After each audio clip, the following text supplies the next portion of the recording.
guys, and welcome back to another video. So in today's video we're going to be learning about the book of Song of Solomon. So before we do anything, let's get down the breakdown of this book as well as learning a new skill.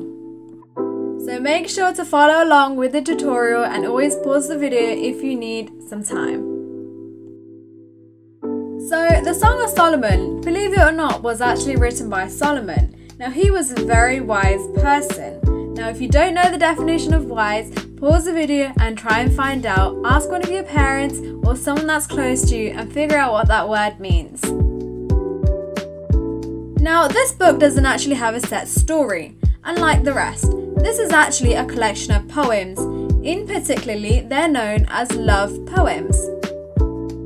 These poems come together to tell us a story, a love story. But a love story that's got many twists and turns, ups and downs, just like in our daily lives.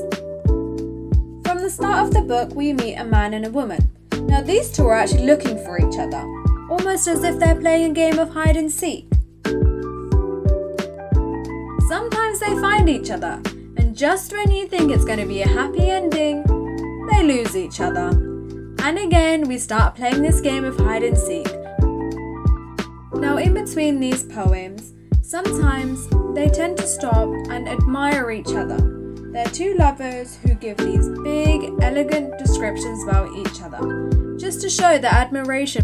Now this book isn't actually very long, and so we quickly come to the end of this book. But it's towards the end we find out a lot about this journey that these two lovers have gone through. And not only that, the love that we have between us and God.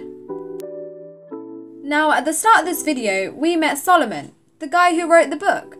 Well, he was considered as wise, right? And if you found out the definition of wise, you will know what it means. Well, Solomon wanted to understand things a little bit deeper than we would normally do. And so he wanted to understand what love meant.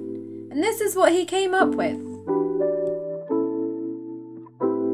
Now, love is something that we tend to share with one another.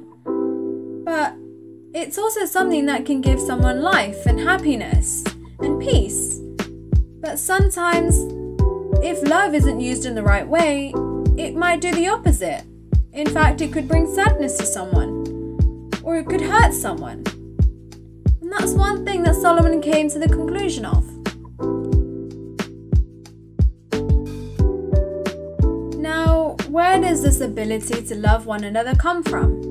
Well, in fact, it's a gift from God, and Solomon says that in his book. It is a gift from God.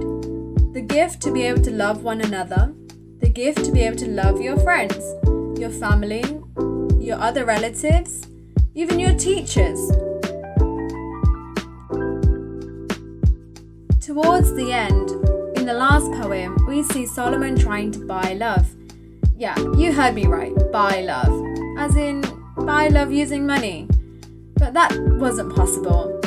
He soon figured out that love is a gift from God, a gift that we already have, a gift that we need to use for one another. Going back to the last poem in this book, we once again meet the man and woman who we saw earlier on. Now these two are still playing a game. They're still playing hide and seek. They're still trying to find each other. Now what does this mean? Well, it means love is never ending. Now the Bible talks about this love because God's love is never ending. Just like the man and woman who are trying to find each other, we too are trying to find God each day. Sometimes we find God, we can feel Him, we can feel His love. Sometimes we might not be able to. But God still carries on looking out for us, even when we can't see Him. And that's how we feel God's love for us.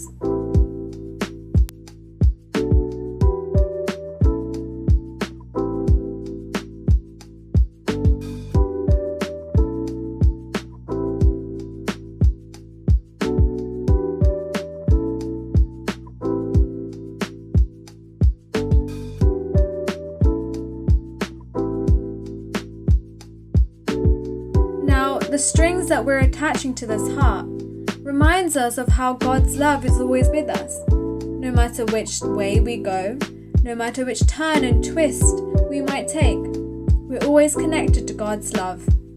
And we need God's love to have a heart full of happiness.